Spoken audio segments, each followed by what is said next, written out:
Welcome to another truck hardware installation tutorial.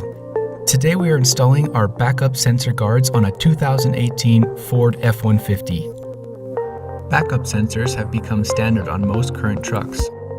Unfortunately, their location in the rear bumper leaves them vulnerable to damage.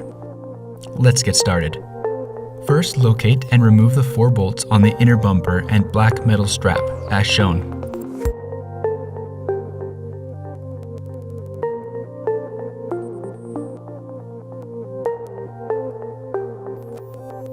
Now, install the sensor guard with the black metal strap repositioned behind the guard, as shown, using the factory bolts.